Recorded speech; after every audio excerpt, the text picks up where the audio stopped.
Rishi Sunak might be hoping for some Sunday solace in his sliders after the week he's just had.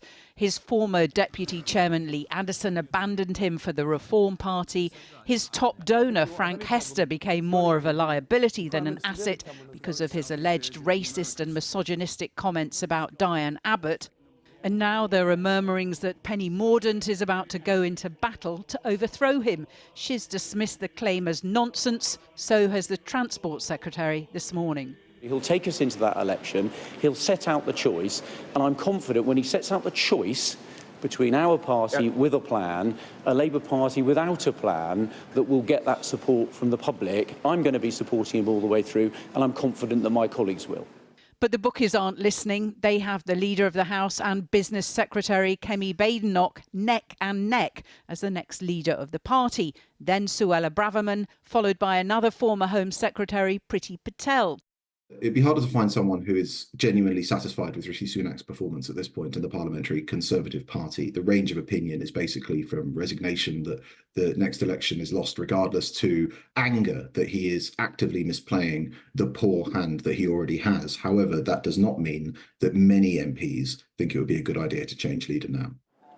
It was only when Kemi Badenoch described Frank Hester's alleged comments as racist that Rishi Sunak followed suit.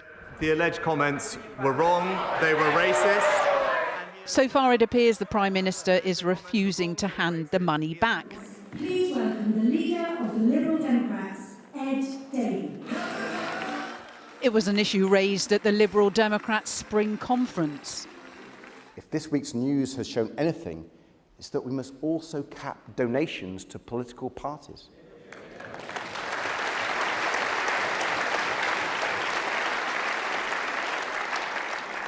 So that even the wealthiest racists cannot buy power and influence over the Conservative Party. But it's not just Rishi Sunak who's feeling the heat. Keir Starmer is too. Several members of his shadow cabinet have called for Diane Abbott to get the Labour whip back. She's been sitting as an independent MP for nearly a year for suggesting Jewish, Irish and traveller people didn't suffer the same level of racism as people of colour. She later apologised and withdrew the comments. Now the shadow Welsh Secretary has also called for her return. I would like to see her back, but obviously the process has to take its course, and whatever the outcome is, Diane has to comply with whatever the recommendation is, and I hope that that will happen and we'll see her back. But the Shadow Paymaster General refused to be drawn on the issue today.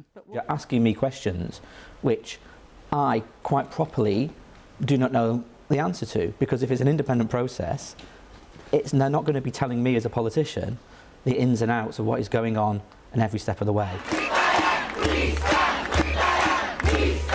At a rally on Friday, Diane Abbott seemed hopeful there would be a resolution soon.